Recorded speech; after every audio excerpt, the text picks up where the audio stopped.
Pada kesempatan jamaah supaya mengikhlaskan, perhatikan, dan mengambil berkat yang masih kosong akan sholat mungkin itu disediakan oleh kembali. Monggo.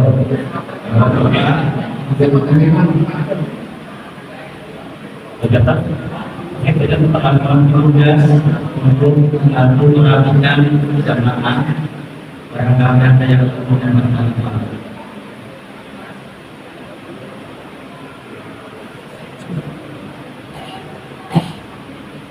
Bismillahirrahmanirrahim. Sallallahu alaihi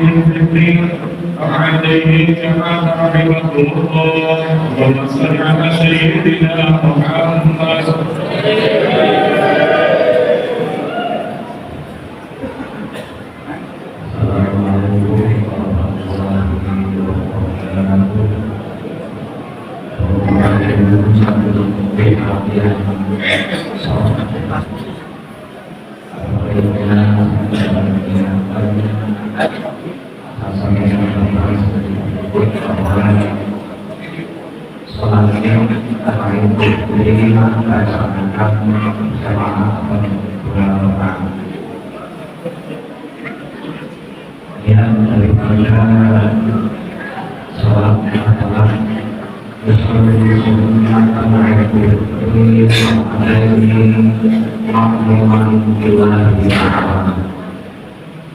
kemudian pada rakaat pertama setelah bulan Jumat sebelum Fatihah disebarkan untuk membaca tasbih akhir dan tasbih akhir banyak usulan di antara akhir yang satu dan yang lain membaca tasbih sebenarnya dengan kemudian kita sambil dengan selesai atau apa sedangkan orang kedua dan terakhir dan masih ada 5 kali dan memberikan Fatihah dan selesai dengan selesai. Para penduduk sehat dan semua.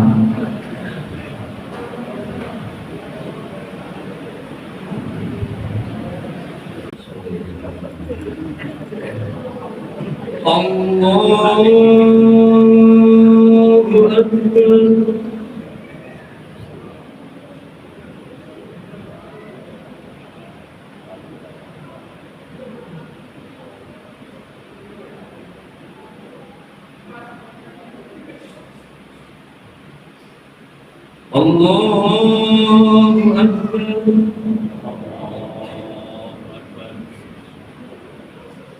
Allahu Akbar. Allahu Akbar.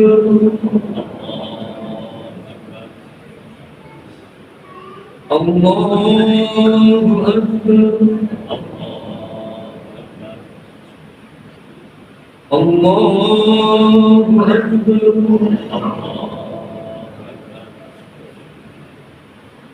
Allahu Akbar. Allahu Akbar. Bismillahirrahmanirrahim. Alhamdulillahi Rabbil Alamin. Ar-Rahmanir-Rahim. Maliki Yawmiddin. إياك نعبد وإياك نستعين اهدنا الصراط المستقيم صراط الذين أنعمت عليهم غير المغضوب عليهم ولا الضالين.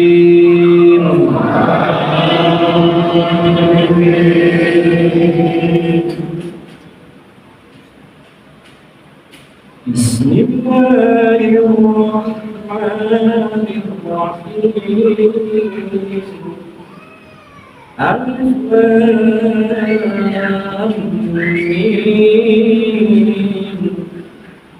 ذلك الكتاب لا ريب فيه هدى للمتقين الذين يؤمنون بالغيب ويقيمون الصلاة ومما رزقناهم ينفقون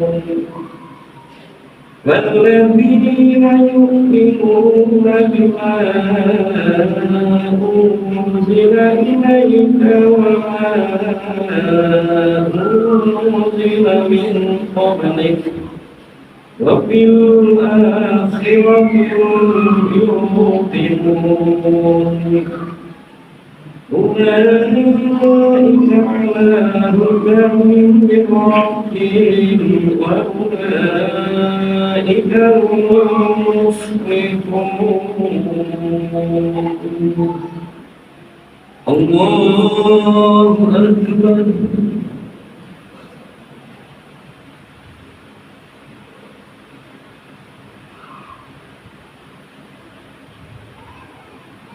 سمع الله لمن حمده.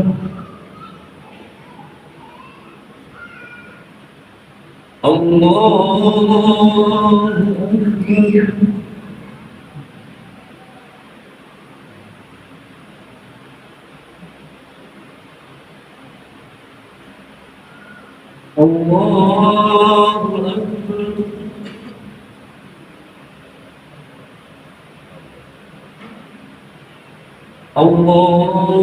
أكبر.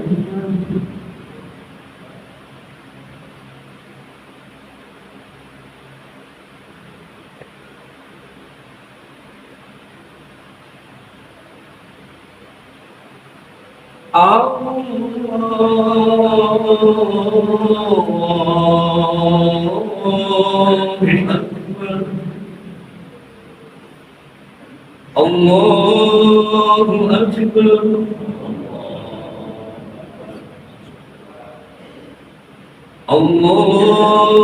أكبر. الله أكبر.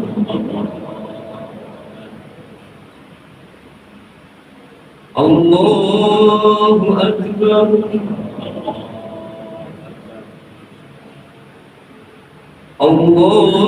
الله أكبر. الله أكبر. بسم الله الرحمن الرحيم. الحمد لله رب العالمين الرحمن الرحيم مالك يوم الدين إياك نعبد وإياك نستعين اهدنا الصراط المستقيم صراط الذين أنعمت عليهم غير المغضوب عليهم ولا الضالين.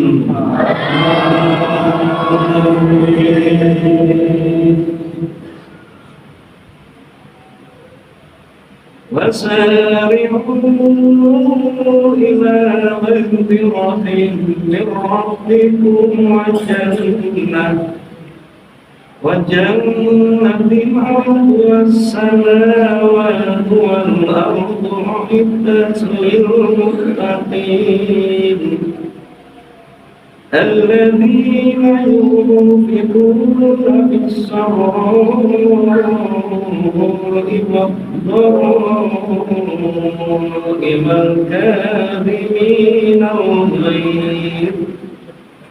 والكاظمين الغيظ والعافين عن الناس والله يحب المحسنين. الله أكبر.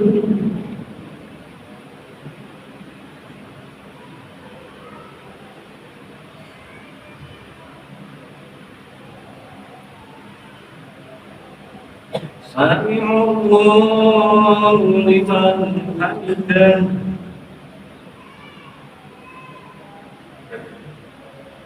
الله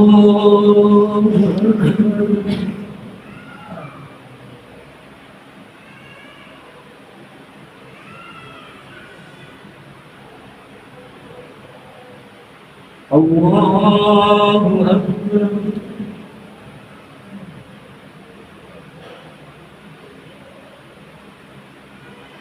الله أكبر.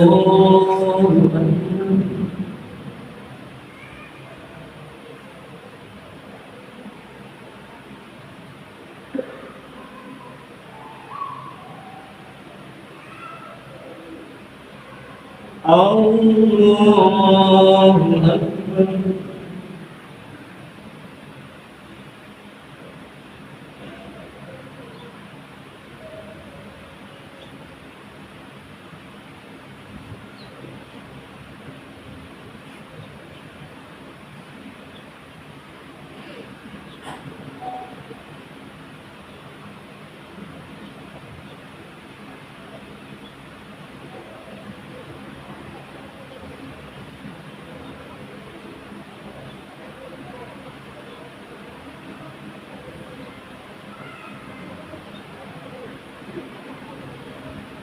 السلام عليكم ورحمة الله. السلام عليكم ورحمة الله.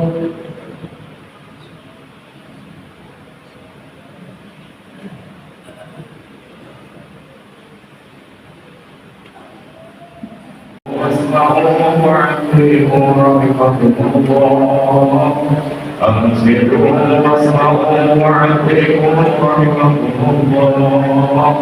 أنصتوا واسمعوا وعلموا لعلكم ترحمون.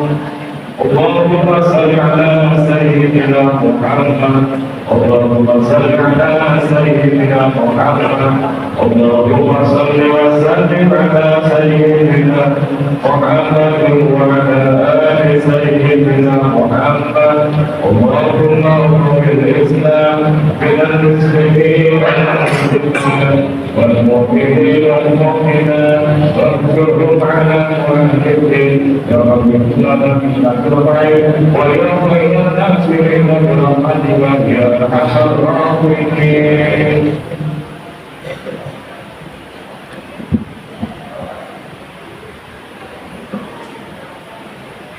Assalamualaikum warahmatullahi wabarakatuh. Allahu Akbar. Allahu Akbar. Allahu Akbar. Allahu Akbar. Allahu Akbar. Allahu Akbar. Allahu Akbar. Allahu Akbar. Allahu Akbar. Alhamdulillahi bi'amalihi tatimmu shalihat wa bi'afwihi tughfaru dhunubu wa sayyi'at wa bi karamihi tuqbalu 'ataya wal qurbat وبلطفه تستر العيوب والزلال. الحمد لله الذي أضحك وأبكى وأمات وأحيا ومنع وأعطى وأرشد وهدى. وقل الحمد لله الذي لم يتخذ ولدا ولم يكن له شريك في الملك ولم يكن له ولي من الذل وكبره تكبيرا. أشهد أن لا إله إلا الله وحده لا شريك له وأشهد أن محمدا عبده ورسوله صلى الله عليه وعلى آله وصحبه وسلم تسليما كثيرا. أما بعد فيا عباد الله اتقوا الله حق تقاته ولا تموتن إلا وأنتم مسلمون. معاشر المسلمين والmuslimat rahimakumullah. Pada kesempatan yang berbahagia ini, mari kita senantiasa mendekatkan ketakwaan kita kepada Allah Subhanahu wa Ta'ala. Dengan sebenarnya takwa dengan menjalankan perintah-perintah Allah Subhanahu wa Ta'ala dan menjauhi larangan-larangan Allah Subhanahu wa Ta'ala. Di pagi yang berbahagia ini sudah sepatutnya hati kita untuk memanjatkan rasa puja dan bersyukur kita kehadirat Allah Subhanahu wa Ta'ala, bahwa pada pagi hari ini kita masih diberikan kesempatan oleh Allah Subhanahu wa Ta'ala untuk menjalankan salah satu syiar agama kita, agama Islam, yaitu menjalankan sholat Idul Fitri dengan keadaan sehat walafiat, dengan keadaan tetap iman Islam. Ma'asyiral muslimin wa fuqaratul mu'minin rahimakumullah. Setelah kita selama sebulan melaksanakan ibadah puasa Ramadan, maka tatkala matahari terakhir di bulan Ramadan tenggelam, kita sebagai umat Islam oleh Allah Subhanahu wa Ta'ala diwajibkan untuk menunaikan zakat fitri. Zakat yang oleh Allah Subhanahu wa Ta'ala diwajibkan kepada setiap muslim yang mempunyai sisa harta pada hari raya Id setelah kebutuhannya terpenuhi. Zakat fitri ini tidak mensyaratkan hal itu.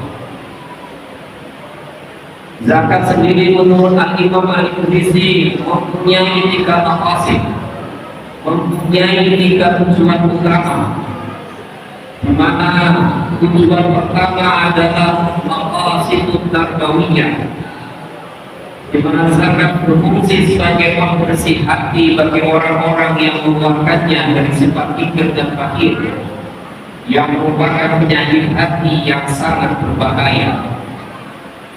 Dengan zakat seorang muslim dapat mengumpuli nikmat harta yang telah diberikan oleh Allah Subhanahu wa Ta'ala dan mengakui anugerah Allah Subhanahu wa Ta'ala.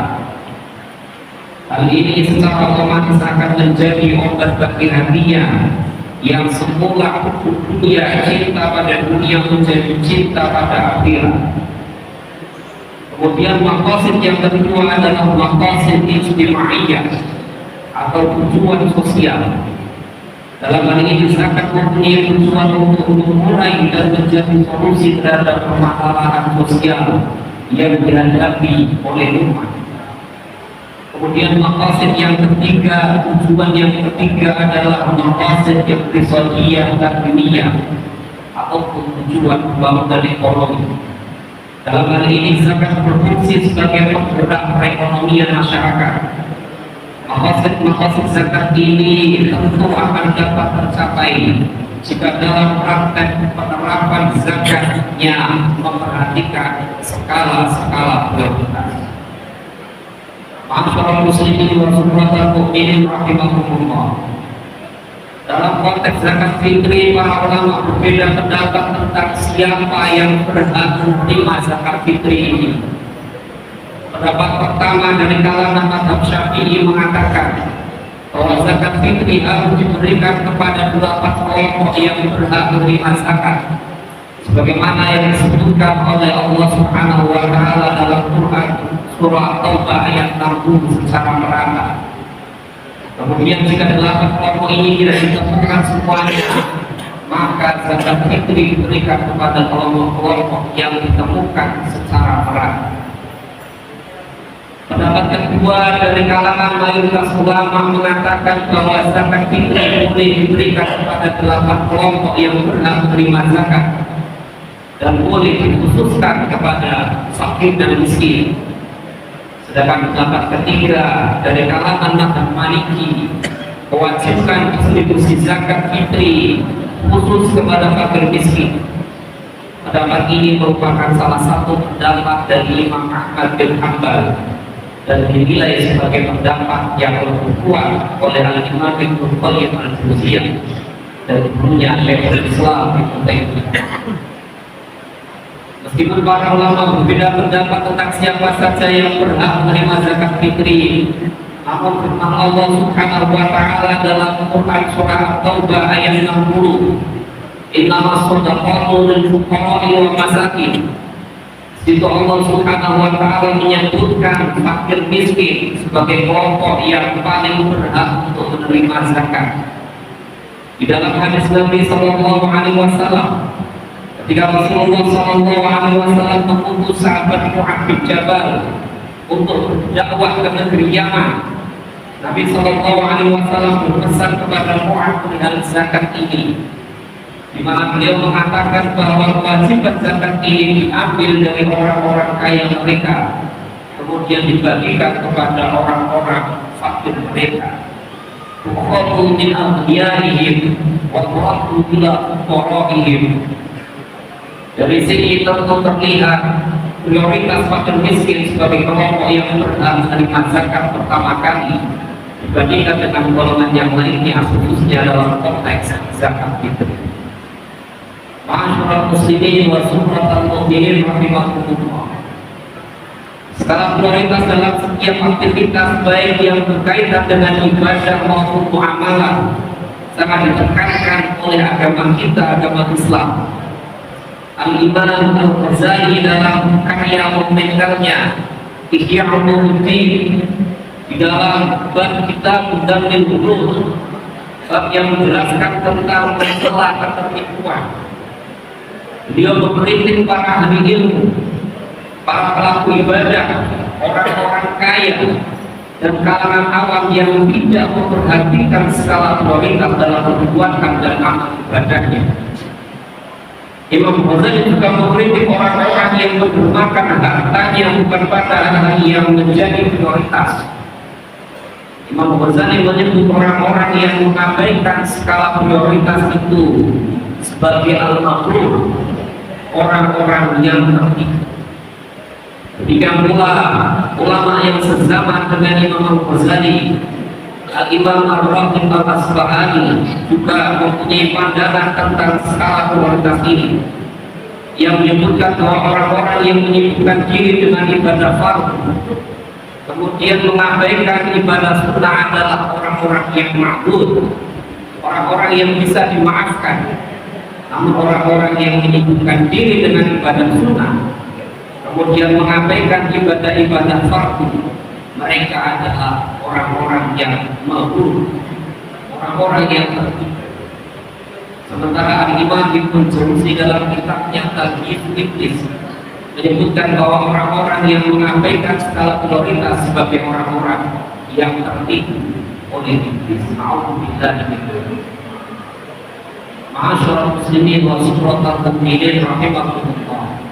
Begitu pentingnya skala prioritas dalam beragama ini. Kita berdoa semoga kita senantiasa dijadikan sebagai hamba-hamba yang senantiasa memperhatikan skala prioritas dalam menjalankan kehidupan di dunia ini, baik yang berkaitan dengan ibadah kepada Allah Subhanahu wa taala maupun yang berkaitan dengan muamalah kepada sesama manusia, sehingga kita tidak termasuk orang-orang yang tertipu di dunia. Terakhir sebagai penutup khutbah ini di momen hari raya Idul Fitri ini, di hari yang penuh kemenangan ini, di hari yang penuh bahagia ini, kita berdoa kepada Allah Subhanahu wa Ta'ala. Semoga ibadah kita, puasa kita, sholat tarawih kita, qiyamul lail kita, sedekah kita, zakat kita, iktikaf kita, dan ibadah-ibadah kita yang lainnya semoga diterima oleh Allah Subhanahu wa Ta'ala dan dicatat sebagai amaliyah yang mendapatkan keridhaan dan pahala yang berlipat ganda dari Allah Subhanahu wa Ta'ala.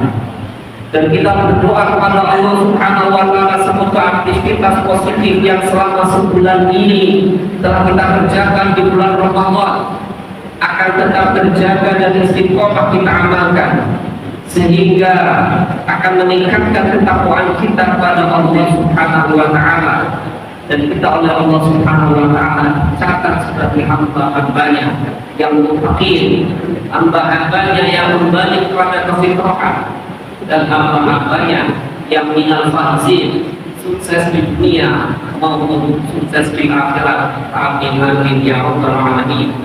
Barakallahu li wa lakum fil Qur'anil azim wa nafa'ani wa iyyakum bima fihi min al-ayati wa dhikril hakim wa taqabbala minni wa iyyakum innahu huwas samiul 'alim. Usikum ibadallah wa iyaya amanahu min fil ma'siyah.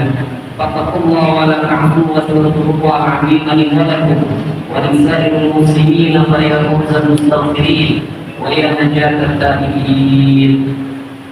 اللهم صل وسلم وزد وبارك وترحم وبارك بجلالك وكمالك على سيد عبادك واشرف عبادك سيد العرب والاسد وإمام الغيبة والمقام سيدنا ومولانا محمد وعلى آله وصحبه وسلم. ورحم الله تبارك وتعالى كل سبحان رسول الله أجمعين.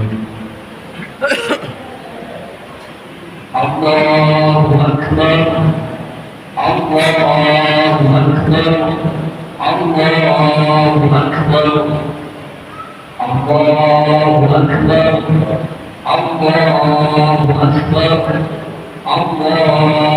أكبر الله أكبر الله أكبر كبيرا والحمد لله كثيرا وسبحان الله بكرة وأصيلا. لا إله إلا الله وحده صدق وعده ونصر عبده وعز جنده وهزم الأحزاب وحده. لا إله إلا الله ولا نعبد إلا إياه مخلصين له الدين ولو كره الكافرون. الحمد لله حمدا كثيرا طيبا مباركا فيه كما يحب ربنا ويرضى. أشهد أن لا إله إلا الله وحده لا شريك له وأشهد أن محمدا عبده ورسوله صلى الله عليه وعلى آله وصحبه وسلم تسليما كثيرا.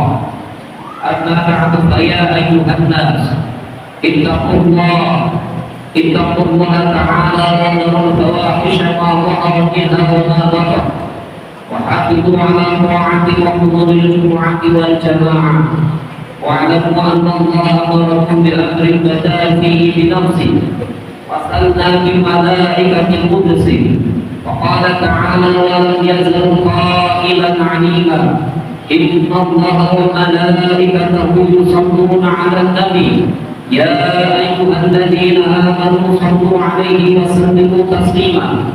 اللهم صل وسلم على سيدنا محمد وعلى آل سيدنا محمد كما صليت على سيدنا إبراهيم وعلى آل سيدنا إبراهيم وبارك على سيدنا محمد وعلى آل سيدنا محمد كما باركت على سيدنا إبراهيم وعلى آل سيدنا إبراهيم في العالمين إنك حميد مجيد.